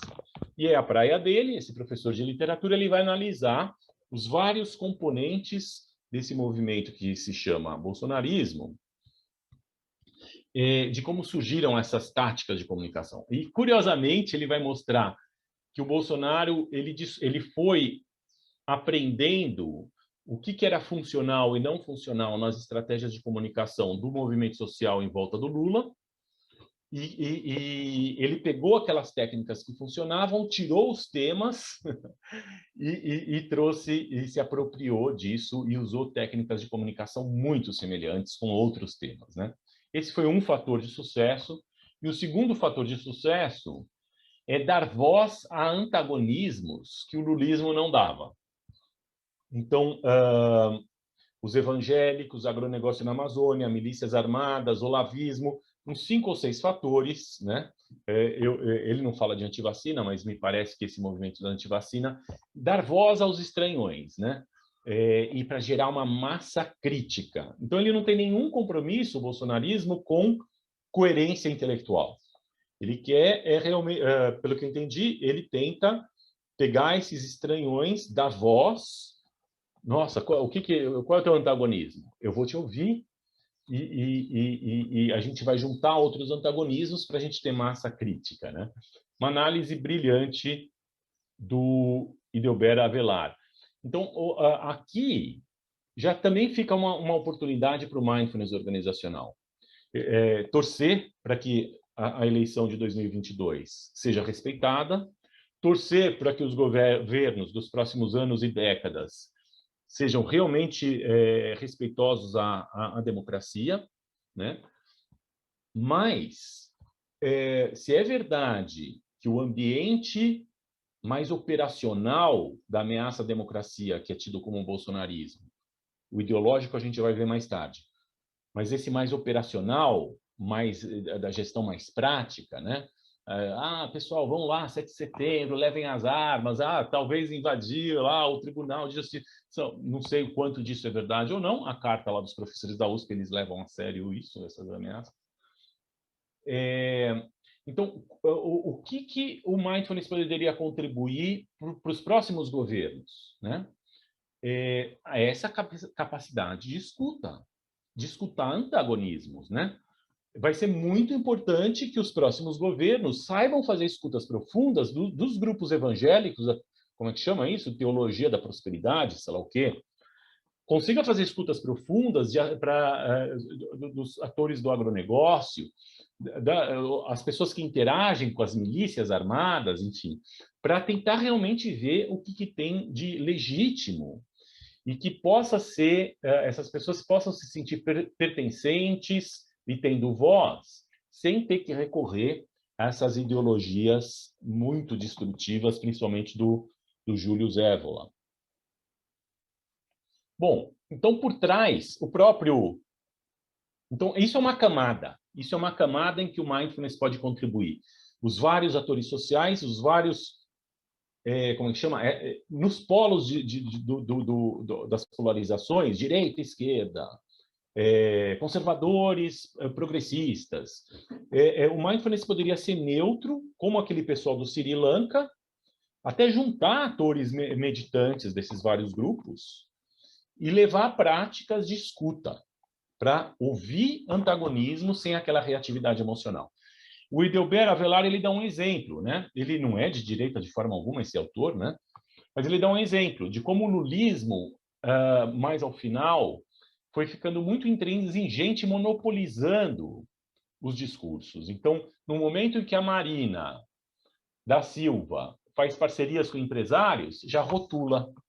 Olha, é uma neoliberal. Da mesma forma que o bolsonarismo tem um processo de rotular tudo que diverge é comunista, é o mesmo processo, né? Então, o mindfulness também pode ajudar nisso, a ser mais criterioso na hora de colocar rótulos ou checar as pessoas estarem mais conscientes sobre os efeitos desses rótulos, né? Bom, e aqui os ideólogos, Olavo de Carvalho para Bolsonaro, Bannon para Trump, Dogan para Putin. E o Mussolini tem o Umberto Eco. Umberto Eco tem um artigo muito legal chamado Ur-Fascism, então o fascismo arquetípico, na New York Times, em que ele vai tentar dissecar as causas e principais características do fascismo, com umas 10, 15 características típicas, né? E ele acha que o principal ideólogo do fascismo é o Julius Evola. Esse é um diagnóstico que não é meu, é do Umberto Eco, né? Só que não é tão simples assim, porque o Evola, ele se aproxima do fascismo, ele cria um ambiente intelectual de coesão dos fascistas, e depois ele se afasta do fascismo e o fascismo se afasta dele. É diferente do que em outros países, o Dogan, por exemplo, que está direto lá participando das estratégias do Putin, por exemplo, né? Então, quem é esse Julius Evola, né? São 4 líderes de governo: Mussolini, Bolsonaro, Trump, Putin, 3 líderes intelectuais, Olavo, Dogan, Beyson, mas uma inspiração comum que o Umberto Eco atribui para o caso Itália, mas que a gente consegue ver na fala de todas essas pessoas, menos do Olavo de Carvalho. O Olavo de Carvalho honra o José Evola para algumas temáticas, mas ele fala que não segue. Todos os outros falam que seguem, dos mentores intelectuais, o Dogan e o Besson, eles falam que seguem, né? E esse é o livro do cara, Revolta contra o Mundo Moderno. Esse é o livro do cara, né? É meio assustador ver o que tem aí, o poder. E a minha hipótese é que, da mesma forma que a gente tem para uma coisa tão positiva, que é o mindfulness, a gente tem, né, esse compelling, insights, compelling, mobilizador, esse empreendedorismo que tem como é que chama? Na Embraer, pelos Íris, que tem na 3M, pelos fundadores da 3M, né? As pessoas fazendo alguma coisa de um insight e que dá a base para uma cultura organizacional, para basic assumptions. A minha hipótese é que, de uma forma não tão saudável, esse senhor aí, Júlio Evola, que infelizmente vem da terra dos meus familiares, né? A mãe dele da Sicília, onde vem meus familiares, ele acho que fez algo assim muito destrutivo. Isso foi indicado pelo Teitelbaum, nessa editora da Unicamp, né, Guerra pela Eternidade, em que ele vai mostrar isso. E ele dá nome de um culpado, uma linha de raciocínio, uma tradição espiritual, que ele acha que é culpada, que é o tradicionalismo. E eu acho que é meio problemático. É importante ver e dar nome aos bois, e pode ser problemático, porque se a gente só taxa como uma coisa ridícula e retrógrada, não sei o que lá, a gente pode perder a oportunidade de ver os aspectos em que aqueles públicos consideram que é legítimo, em que medida essas ideologias atendem demandas, atendem necessidades, né? Muito importante, ele foi o grande cara que mostrou isso, né? A relação, ele que mostrou a relação e difundiu essa visão da relação entre esses três governantes, Bolsonaro, Trump, Dogan e os seus respectivos ideólogos, né? Agora, um pouco mais científico é o trabalho do historiador britânico Mark Sedgwick. Deixa eu ver se está tudo bem. Só um segundinho, deixa eu checar aqui. Tá. Então, esse trabalho do Mark Sedgwick. Eu vou falar mais uns 5, 10 minutos e daí eu passo para uma prática contemplativa. Lá. Só um segundinho que eu me perdi aqui nas telas. Deixa eu ver. Essa.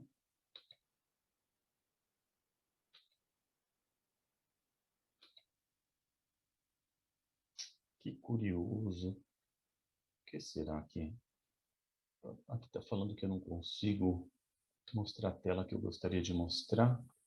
Deixa eu ver, eu vou diminuir o número de telas aqui. Coloco aqui como host, Rogério, vamos ver se funciona. Peraí. Ah, legal. Obrigado.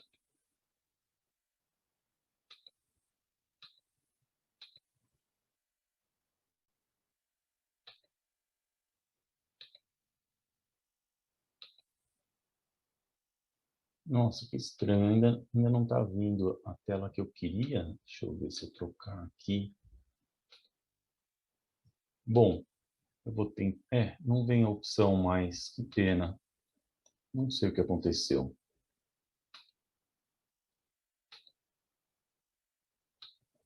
Acho que eu sei. Deixa eu ver se eu faço...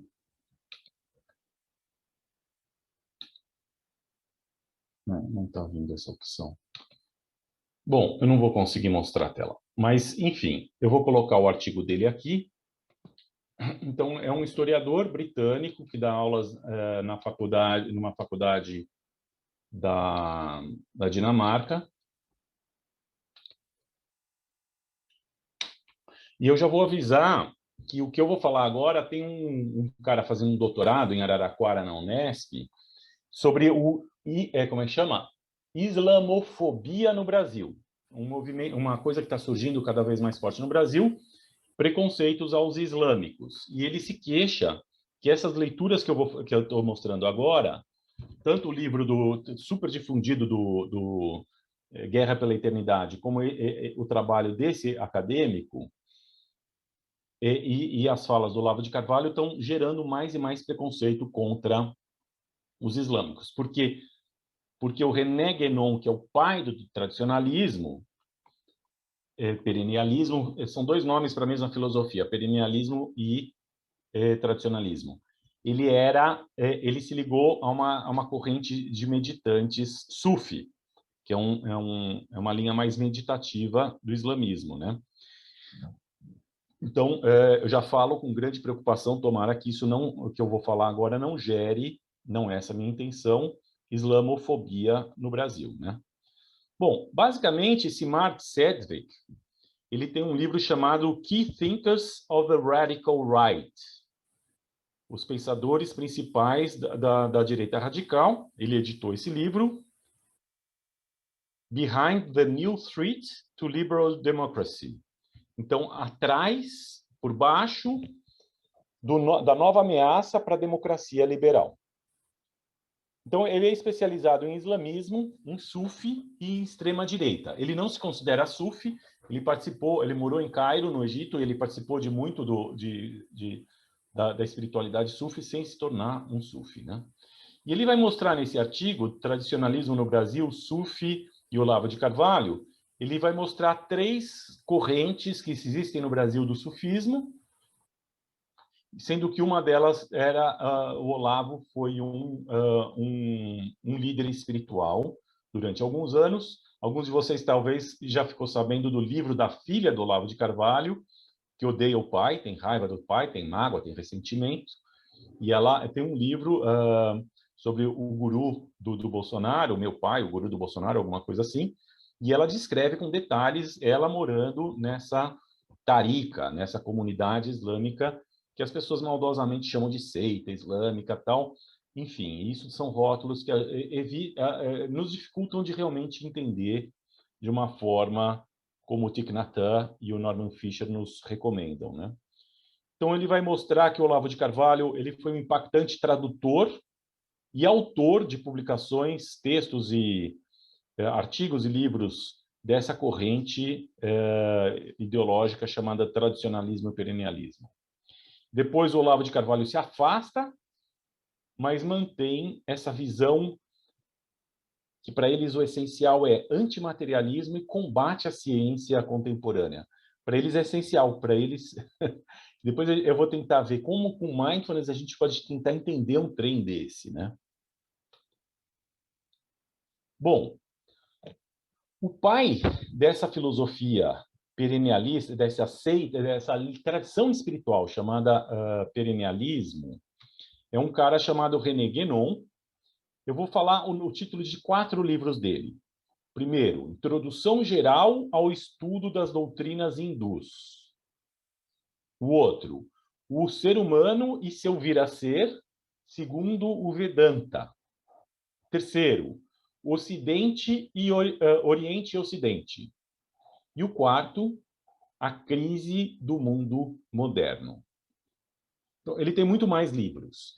Mas o interessante é que as pessoas que vão criticar e falar que é bicho-papão, esses caras, eles começam pelo livro mais problemático, que faz a ponte com Júlio Evola, que realmente o Júlio Evola tenta trazer tudo isso para a política, para a vida em sociedade. E ele expressamente fala contra a democracia com argumentos muito fortes para esse público, né? E o Guénon é mais neutro. O Guénon é só para a vida cultural. E o pessoal fica demonizando o Guénon. Eu não sou nem um pouco partidário do Guénon, nem um pouco. Mas esse convite do Thich Nhat Hanh, da gente separar pessoas de ideologias e não demonizar, tentar compreender mais a fundo, né? Então, a sequência dos livros, o pessoal que cai nessa ideologia vai do que é bonito, espiritual, até chegar naquele crise do mundo moderno. Enquanto que os críticos taxativos, demonizadores disso aí, vão na sequência contrária dos livros. Vão pelos livros mais tidos como mais problemáticos, sem ver como ele construiu passo a passo. E o que eu senti é que a forma como esse cara vai construindo o raciocínio dele tem algo de genial. Ele tem uma busca, algumas coisas muito semelhantes ao mindfulness, de buscar... o mindfulness foi acolher a sabedoria budista, que traz uma dignidade humana, que traz uma cultura... uma cultura baseada em valores humanos, ele vai com questões semelhantes. Ele faz uma sequência de questões e hipóteses muito investigativa até chegar num modelo, que esse modelo talvez seja um pouco problemático, mas não necessariamente problemático. Eu vou dar uma prova disso. Existem quando você vai falar, a doença, o inimigo, se chama tradicionalismo e olavismo. Tradicionalismo, perennialismo, olavismo. Esse é o inimigo. Daí se fala em 5 nomes. Olavo de Carvalho, que é o cara mais próximo do Bolsonaro, desse Brasil Paralelo, esses filmes que claramente falam contra a democracia. Tá bom. Daí, antes dele tem o Chuon, que foi o mestre dele, um mestre islâmico dele, um suíço islâmico. O Évola, que ele fala que não, mas ele usa a estratégia do Évola. E o René Guénon. Só que nessa linhagem tem um cara que ninguém reclama. Todo mundo demoniza esses, mas um dos caras mais importantes dessa tradição se chama Hussein Nasser, que foi um cara que fez física no MIT e depois doutorado em estudos islâmicos nos Estados Unidos. Ele era um iraniano, com 12 anos foi para os Estados Unidos. Ele dominava a ciência ocidental, a cultura norte-americana e oriental. Ele era um mestre sufi dessa tradição, discípulo do René Guénon e de outros mestres sufis árabes. E ele tem falas em Harvard maravilhosa. Assim, eu não vi ninguém reclamar desse cara. E ao contrário, quando teve 11 de setembro, ele fez todo um esforço intelectual para evitar que novos islâmicos causassem problemas. Eu não vi nada dele sobre riscos à democracia, mas sim sobre riscos a terrorismo, né? Mas o curioso é que ninguém demoniza esse cara. E ao contrário, o pessoal fala que ele é o erudito mais genial, que mais compreendeu a tradição sufi islâmica e conseguiu explicar isso para o Ocidente. Eu só vejo elogios, elogios, elogios. E é da mesma tradição. Então não faz sentido falar que o problema é o tradicionalismo perennialismo. Mesmo porque os caras dessa filosofia, eles não aceitam falar que o Júlio Zévola, que é o cara mais problemático, fez parte. Bom, então tem imagens muito curiosas que o René Guénon, muito depois o pessoal descobriu que ele fazia parte de um grupo sufi, que o pessoal fala seita islâmica, em Paris, e depois ele foi morar no Cairo e começou a adotar um nome árabe, né? Apesar de ser francês. E daí Olavo de Carvalho cria toda uma narrativa de conspiração, de que eu estava nesses caras, eu estava no comunismo. Ele foi 2 anos, Olavo de Carvalho, membro do Partido Comunista.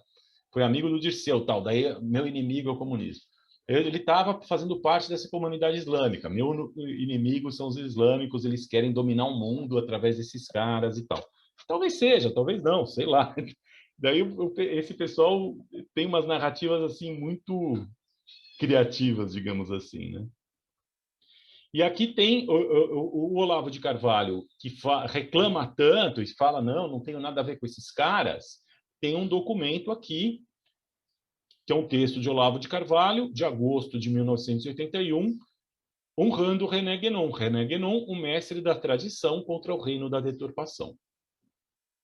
Ou seja, o cara fez parte disso a fundo, né?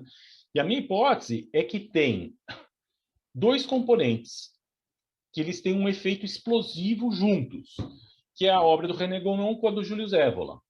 E isso tem em comum todos esses ideólogos ameaçando a democracia e gerando guerra, e querendo gerar guerra na Rússia contra a Ucrânia. Todos eles honram esses 2. E a minha hipótese é que o René Guénon não necessariamente é problemático. Se a gente compreender melhor o René Guénon, a gente pode esvaziar a demanda. Ele pode estar atendendo necessidades, ele pode estar atendendo demandas.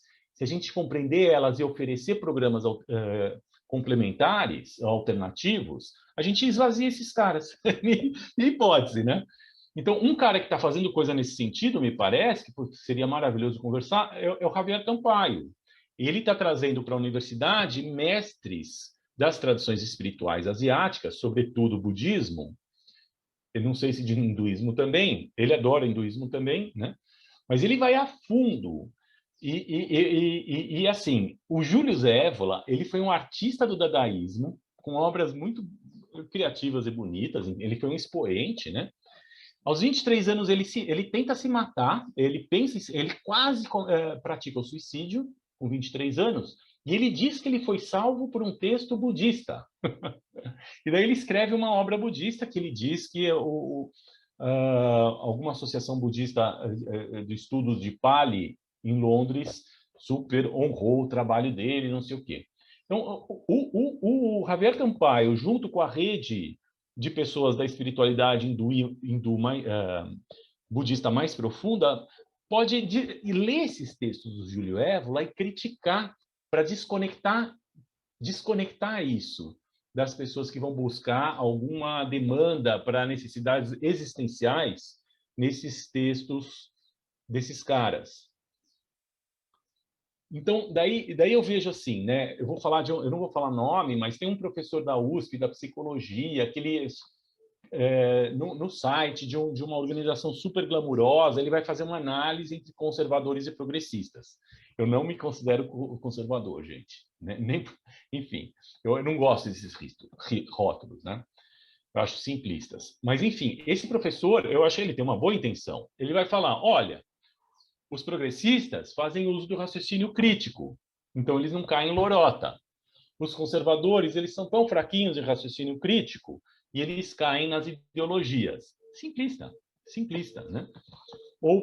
Então, na verdade, quando você começa a entender as estratégias do Dogan, Bannon, Evola, você percebe que é tudo intencional, que são duas camadas.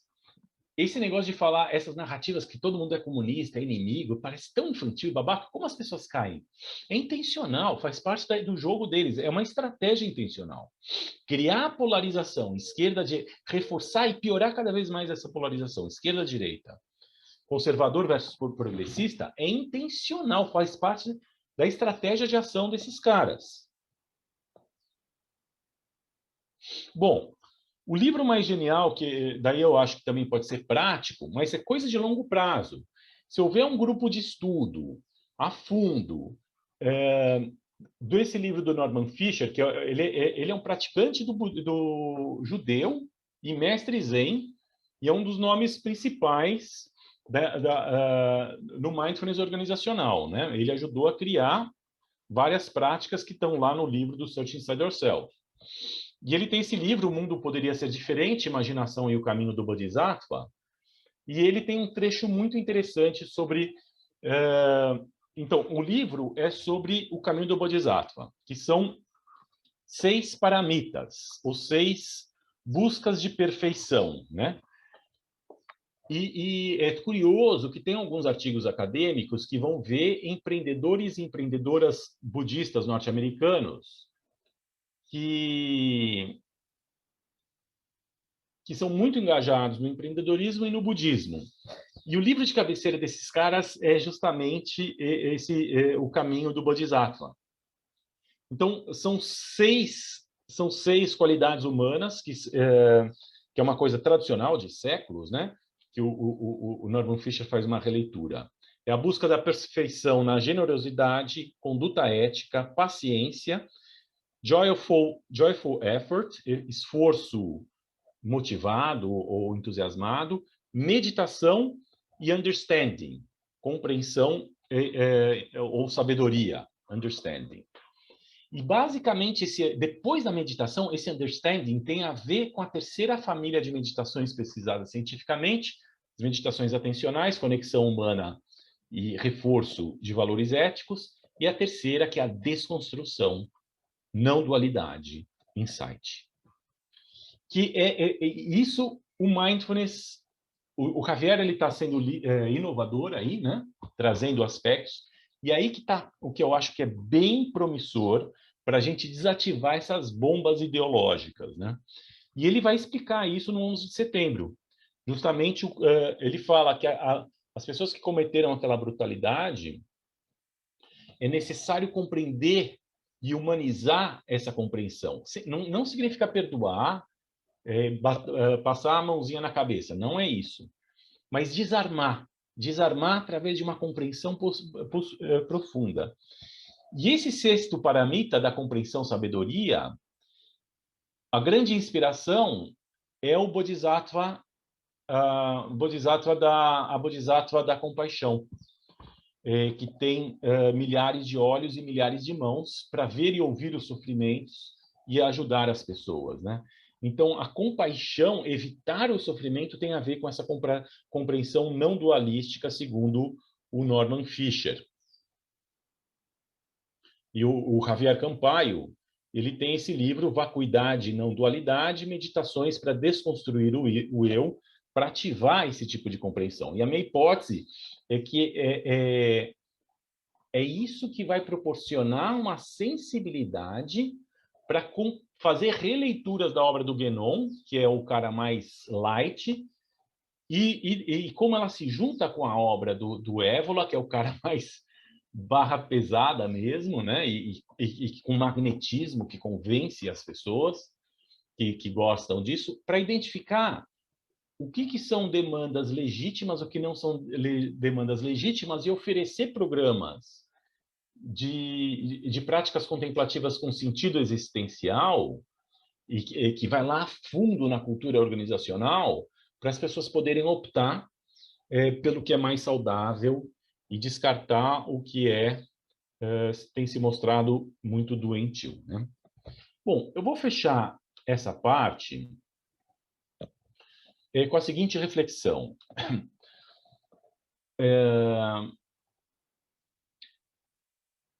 Esses caras que criaram essas ideologias, para eles é muito existencial atacar a democracia. Para a gente é uma coisa ruim, para eles é uma coisa boa. Está num referencial totalmente diferente para a gente, né? Então, não quero justificar eles de modo nenhum. Agora, para chegar nessa compreensão não dualística,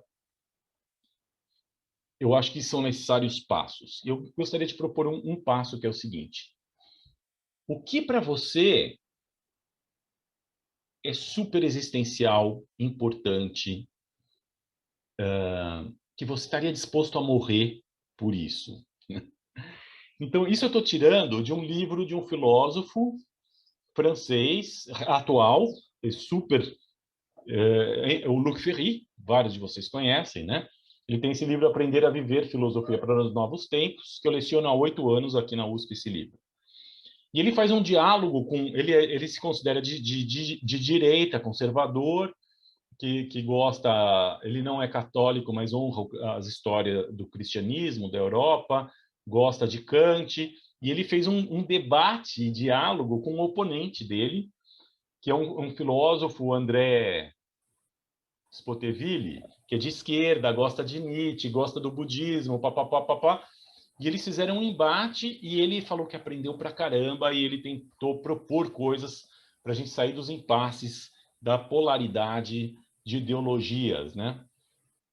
E uma coisa que ele fala, que uma das culpas da gente estar nessas polarizações é que a filosofia, ao longo dos séculos, ela foi se especializando em visão de mundo e ética, que é a relação entre as pessoas e a vida em sociedade, e esqueceu uma coisa que tinha nos gregos, nas filosofias orientais, que eram reflexões para lidar com demandas existenciais, de sentido de vida, um senso de alguma coisa de muito valor que gera cultura, que gera dignidade humana. Ele acha que isso se deixou de escanteio, né? E ele vai mostrar em várias fases da história da humanidade como as pessoas buscavam no estoicismo, na filosofia cristã, os modernistas, o Nietzsche e os pós-desconstrutivistas, como as pessoas tentam pensar caminhos para buscar lidar com questões existenciais, né? E ele fala que existe um indicador que, em geral, na história, você sabe, são reflexões que vão te dar resposta para a seguinte simples pergunta: o que é tão importante para você que você estaria disposto a morrer ou até a matar, né? É meio radical isso, né? Mas veja, se eu penso na minha filha, ela tem 16 anos, mas quando ela era bebê, se eu olho no olho dela, para mim era mágico ver aquela menina. O sorriso dela para mim era mágico, era encantador. Então era muito importante, né?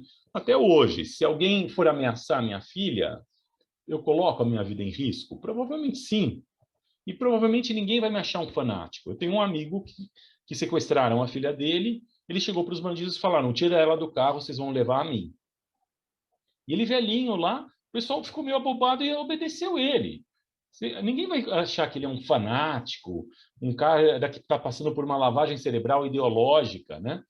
Não, é uma coisa fenomenal, é uma coisa até que acho que pelo mindfulness, é uma experiência mental. A minha filha é muito importante para mim, ela é sagrada para mim, eu estou disposto a morrer por isso. E talvez matar. Talvez se alguém fosse tentar matar minha filha, eu não tivesse outra opção, talvez eu matasse, sim. Não duvido, eu não sei atirar nem nada. Eu ia ter dificuldade de operacionalizar. Mas eu não vou julgar negativamente pais e mães que mataram alguém que estava tentando matar seu filho. Eu vou entender de legítima defesa, né? Então, veja que, por algum motivo, esses ideólogos conseguiram construir uma linha de raciocínio com aspectos legítimos e outros aspectos nada legítimos, que levam as pessoas a falar assim, ó, para proteger certos valores que tem a ver com a história da humanidade, a história do budismo, do hinduísmo, não sei o quê, eu estou disposto a matar ou morrer. Então, eu vou provocar uma guerra com a Ucrânia, eu vou falar e inventar essas narrativas tão infantis de quem é oponente é comunista, eu vou legitimar a ditadura e tal, porque o que está em jogo é muito mais valioso, né? É por aí. É legítimo? Não. Mas isso atende demandas existenciais legítimas que, de uma forma ou outra, nós não conseguimos atender, por enquanto, nas universidades, enfim. E que eu acho que o Mindfulness um dia pode atender, e ajudando que organizações como o Brasil Paralelo e outras organizações tenham outros basic assumptions mais respeitosos à democracia. Bom, eu vou fazer uma breve prática com vocês nesses minutinhos. Não, na verdade, eu vou descrever essa prática e daí eu abro para perguntas e respostas, já que está para não estourar o tempo, né? Mas, assim, no pós-doc que eu fiz com o Marcelo De Marzo, supervisão do Marcelo De Marzo, era sobre mindfulness e senso de propósito profissional, e a gente usou escalas de meaning in life, sentido de vida, que acho que tem a ver com uma interface com questões existenciais aí, né? E o que a gente fez é convidar as pessoas para lembrarem de um momento de presencing, na linguagem da teoria U, mas eu posso chamar de ação genuína, né? Um momento em que você observou as situações, você se conectou com as pessoas, interconexão é bem importante, você teve um insight criativo, foi lá e fez.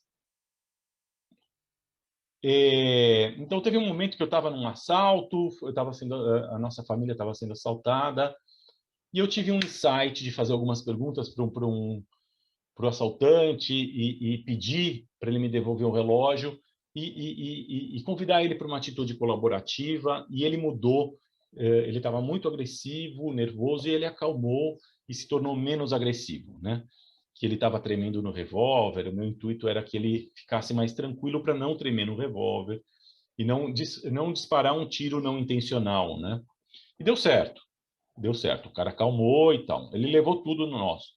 E esse momento de ação genuína, eu observei a situação, me conectei com as pessoas, entrei no campo do não saber, de um vazio, de certezinhas ou explicações, e daí me veio um insight numa forma muito semelhante com que, em outra escala, obviamente, do que a descrição do Jon Kabat-Zinn de como ele teve um insight para criar o Mindfulness, essa vivência de um insight compelling, né? E a partir disso eu decodifiquei meus valores de vida, meu propósito de vida daquela situação, como o Jon Kabat-Zinn fez a dele, né? Então, meu amor pelo diálogo, meu amor pelo processo criativo, meu propósito de ser um parceiro em diálogos potencialmente autotransformadores. Enfim. E isso eu tenho feito com alto escalão da Petrobras, Hospital das Clínicas, um monte de startups, um monte de universidades. É isso que eu tenho feito. Uma interlocução de mindfulness com as técnicas que estão no livro do Segmentan, do Otto Scharmer, e com essa que eu criei no pós-doc a partir de vários autores e tal, né? Então é isso que eu queria falar para vocês, até fazer esse convite, quem quiser, eu passo depois as instruções para o Demarzo, passar para vocês, para quem quiser fazer esse exercício. Você lembra de um momento de ação genuína, que você se conectou com os fatos, com as pessoas, teve um insight, foi lá e fez. Você escreve isso para você, mentaliza alguns minutos, reconstruindo aquela cena, tenta manter um decentering, uma contemplação em terceira pessoa, que é uma técnica que tem no livro do Segmentan, uma técnica mais ou menos assim, e tem outros caras, Rudolf Steiner e outros, que recomendam contemplar em terceira pessoa, e daí você tentar deixar ecoar os teus valores genuínos e propósitos, né? E o que a gente tem feito nas empresas, as pessoas compartilharem isso entre elas, para criar mais conexão humana e elas poderem intencionalmente atuar na cultura organizacional, nos basic assumptions, de uma forma que seja vista como digna pelas pessoas, né?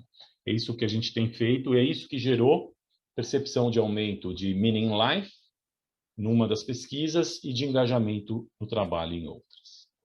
Então, era isso que eu tinha para trazer para vocês. Abro esses minutinhos, caso tenha alguma perguntinha. E fico à disposição. Deixo o meu contato no e-mail, se alguém quiser fazer algum contato depois. Então, tem alguma pergunta? Rogério, muito obrigado. Vamos abrir para as perguntas. A gente está já próximo, né, no horário, mas acho que dá tempo de uma ou duas perguntas. Achei fantástica a sua abordagem, Rogério, fazendo uma metafísica do processo, né, da democracia, usando os conceitos de mindfulness, né, e organização. Por sorte, está gravado, as pessoas vão poder depois voltar e olhar para isso. Acho que foi fantástica a sua abordagem. É um esboço de um esboço de um esboço. Uma coisa que eu gostaria de amadurecer um pouco, mas que eu acho que pode decorrer alguns programas práticos, diálogos práticos com o Javier Campaio, enfim. Eu tenho um livro chamado, André, Pensar Intuitivo na Ação e no Diálogo, uma introdução à filosofia da liberdade do Rudolf Steiner, que é da onde eu juntei depois, não fala de mindfulness, depois eu juntei mindfulness com isso e deu os nossos programas. Legal. Alguma pergunta? Se quiserem levantar a mão ou colocar no chat. Tem 2, 3 minutinhos. O pessoal está com fome, Rogério. Eu também. Bom.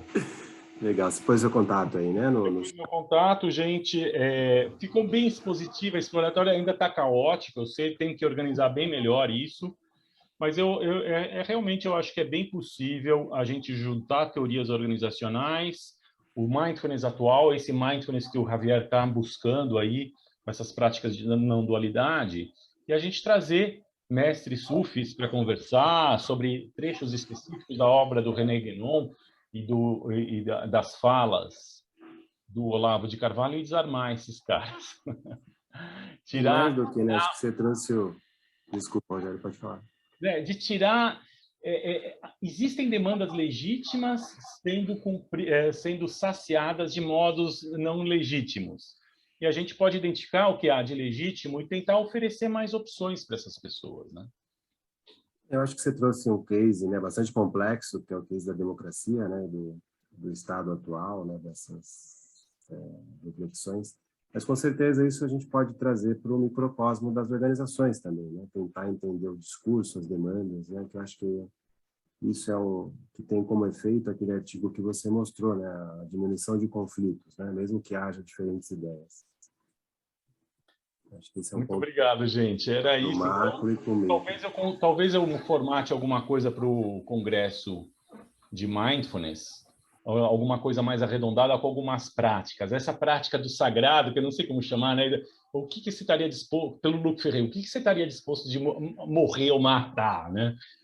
Pelo teu filho não é tão atípico. E qual é o mecanismo desses caras trazerem o mesmo vínculo para temáticas assim, né? Eu estou disposto a dar uma importância existencial tão forte para tudo para destruir o materialismo, para manter a espiritualidade, né, que é a narrativa desses caras, e essas narrativas vão se transformando. É uma doideira. Eu acho que precisa de muito mindfulness para ter estômago para investigar isso. O Rogério lembrou do nosso congresso, né? Fica o convite para vocês. Eu coloquei o site também. A gente vai ter uma mesa, né, sobre mindfulness e organizações, também com convidados nacionais e internacionais. Acho que vale a pena, sim, Rogério, trazer essa reflexão. Joia. Muito obrigado, Rogério. Muito obrigado. Um abração, Marcelo. Obrigado a todos.